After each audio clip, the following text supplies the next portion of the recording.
الحمد لله رب العالمين والصلاة والسلام على سيد الأنبياء والمرسلين أما بعد فأعوذ بالله من الشيطان الرجيم بسم الله الرحمن الرحيم إن في خلق السماوات والأرض واختلاف الليل والنهار لآيات لأولي الألباب الذين يذكرون الله قياما وقعودا وعلى جنوبهم ويتفكرون في خلق السماوات والأرض ربنا ما خلقت هذا باطلا سبحانک۔ ناظرین، یہ میں نے آپ کے سامنے سورہ آل عمران کی آیت نمبر 190 191 تلاوت فرمائی ہے۔ آپ صلی اللہ علیہ وسلم جب تہجد میں اٹھا کرتے تھے تو آسمان کی طرف نظر کر کے یہ آیت کریمہ 190 سے لے کے 194 تک تلاوت فرمایا کرتے تھے، اور فرمایا کرتے تھے کہ اس پر افسوس ہے جو یہ آیات پڑھے اور آسمان و زمین کی حکمتوں پر غور و فکر نہ کرے۔ حاضرین، یہ میری ساری مواد کی بنیاد اس آیت کریمہ پر ہے، اور آپ صلی اللہ علیہ وسلم رات کو اٹھ کے آسمان کی طرف نظر کر کے جب یہ آیت تلاوت کرتے تھے، یعنی آپ آسمانوں میں غور و فکر کرتے تھے، اور آپ نے یہ بھی فرمایا کہ افسوس ہے جو بندہ یہ آیت کی تلاوت کرے اور زمین و آسمان کی تخلیقات میں غور و فکر نہ کرے، اس پر آپ نے افسوس کا اظہار فرمایا۔ وہ اس لیے کہ اس آیت میں ایک اللہ تعالیٰ کلیہ بیان کر رہے ہیں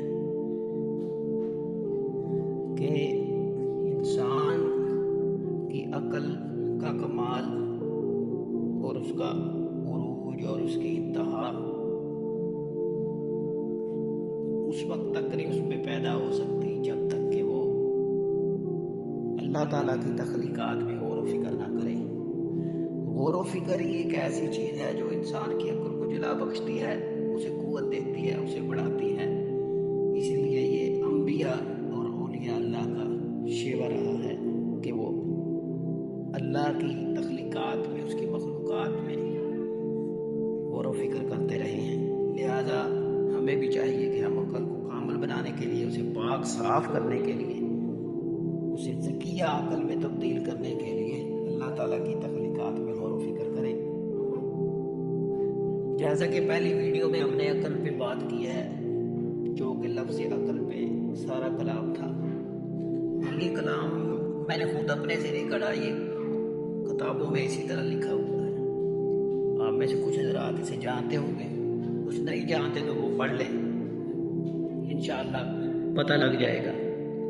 اور دوسرا لفظ جو عقل کے بارے میں استعمال ہوا ہے، یعنی عقل خالص، وہ اسی آیت میں جو میں نے تلاوت کی ہے کہ ان فی خلق السماوات والارض واختلاف اللیل والنہار لآیات لأولی الالباب، کہ بے شک آسمانوں اور زمین کی پیدائش میں اور رات اور دن کی تبدیلی میں، ان کے بدلنے میں نشانیاں ہیں عقل والوں کے لیے۔ اولی الالباب، اس میں لفظ لب استعمال ہوا ہے۔ پہلے ہم نے عقل کا لفظ سمجھا ہے، اب عقل کو سمجھنے کے لیے لب کا لفظ سمجھنے کی ضرورت ہے، جو کہ عقل خالص کا معنی رکھتا ہے۔ اگر یہ نہ سمجھا تو آپ کو کچھ سمجھ نہیں آئے گا۔ لب کے معنی ہے عقل خالص کے جو آمیزش، یعنی ظن و وہم اور جذبات مذمومہ، برے جذبات جو کہ نقصان کا باعث ہیں، اور بری صفات اور خیالات اور سوچیں، ان سے پاک ہو۔ یعنی لب کا معنی ہے خالص، یعنی جسے کہا جاتا ہے لب لباب، کسی چیز کا خلاصہ، غدہ، مغز، گری، دل، ذہن، بصیرت، اور کسی چیز کی حقیقت اور اس کی ذات کو بھی لب کہا جاتا ہے۔ کہ لب لباب، اس کا خلاصہ کیا ہے، اس کا مغز کیا ہے، اس کا نچوڑ کیا ہے۔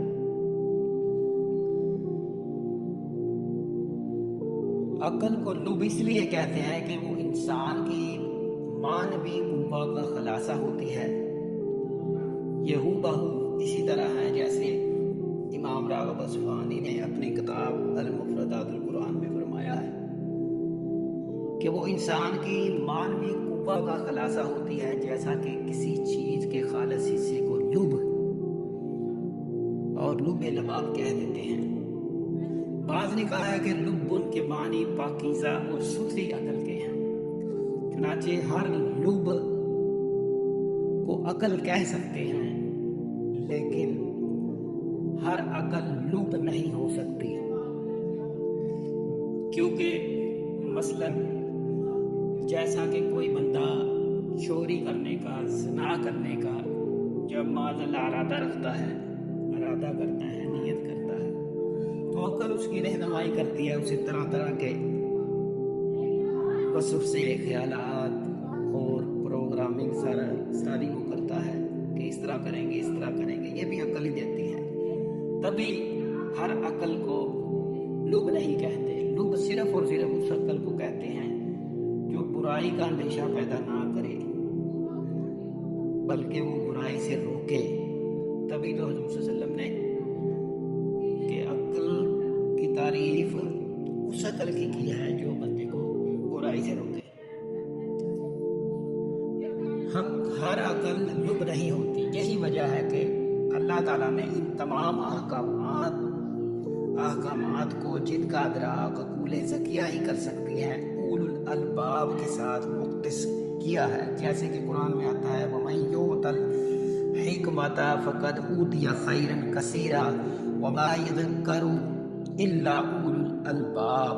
और जिसको दनाई मिली, बेशक इसको बड़ी नेमत मिली, खैर कसीर मिली।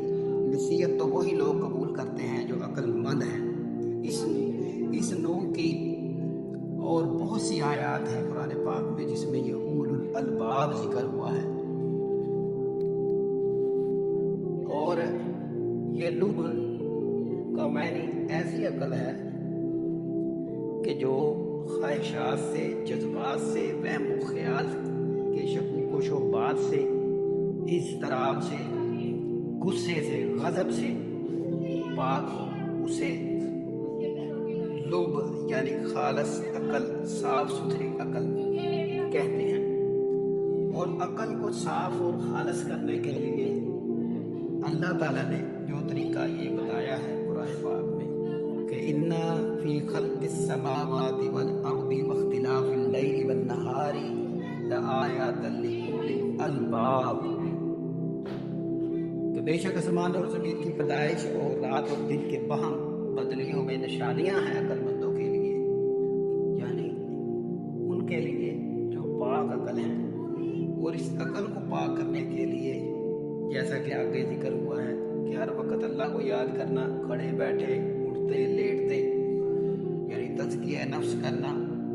और वयतफ़क्करून फ़ी ख़ल्क़िस समावाति वल अर्द, और अल्लाह ताला की तख्लीक़ात में, आसमानों में और ज़मीन की पैदाइश में गौर व फिक्र करना, इससे अकल पाक होती है। क्योंकि इसमें एक हुलिया बता दिया गया है कि जब हम किसी चीज़ की तरफ देखते हैं तो उसकी सिफ़ात, उसके अखलाक, उसके सारे अच्छे और बुरी सिफ़तें इंसान के अंदर मौजूद करती हैं, जिसका बहुत ही नुकसान होता है। इंसान फ़ौरन सिफ़ात को बना लेता है। तो इसी की बुनियाद पर अल्लाह ताला ने कुरान पाक में जगह जगह फरमाया है कि पहाड़ों को देखो, जानवरों को देखो, खेती बाड़ी को देखो, आसमान को देखो, ज़मीन को देखो, मेरी तख्लीक़ात में तदब्बर करो, गौर व फिक्र करो, तफक्कर करो। यही आप अकल को पाक करने का ज़रिया है। जब हम कुदरत को देखेंगे, नेचुरल को देखेंगे, नेचर को देखेंगे, तो हमारे अंदर बुरे ख्याल पैदा नहीं होंगे। कभी किसी को आसमान को देख के बुरा ख्याल पैदा हुआ है, किसी जानवर को देख के कभी किसी को गुस्सा आया है? नहीं आएगा, क्योंकि उसकी जो नेचर है वही उसकी नेचर है। और पहाड़ों को देख के, आसमान को देख के, पानी को देख के इंसान के अंदर जिस तरह के पानी और सब्जियों को देख के एक सुकून, एक करार और एक इत्मीनान हासिल होता है। इसलिए अल्लाह ताला ने फरमाया इन चीज़ों की तरफ देखो और बुरी चीज़ों की तरफ मत देखो। आजकल जो कुछ भी ये फितना और ये बुराई फैली हुई है, जो कुछ भी है, हमारे खिलाफ बिगड़े हुए हैं, सिर्फ और सिर्फ इसी वजह से कि हम बुरी चीज़ों को ही देखते हैं। अगर अच्छी चीज़ों को भी देखते हैं तो पूरे ज़हन से, जैसा कि इंसानों को हम देखते हैं, हर इंसान की हमने अपने अंदर एक तस्वीर बना रखी है। वो माँ हो, बाप हो, कई लोगों को माँ बाप को देख कर भी गुस्सा आता है, भाइयों को देख कर गुस्सा आता है, बच्चों को देख के गुस्सा आता है। इसकी वजह यही कि हमने कोई उनकी बद अखलाक़ी की वजह से अपने दिल में कोई तस्वीर बना ली, कोई सिफ्त हमने उनकी जो बुरी है अपने दिल में बना ली है, वो हमारे दिल में घर कर गई है, जिसकी वजह से हमारा दिल उनकी तरफ से पाक नहीं हो रहा। तो लिहाजा अपने दिल को पाक करने की कोशिश करनी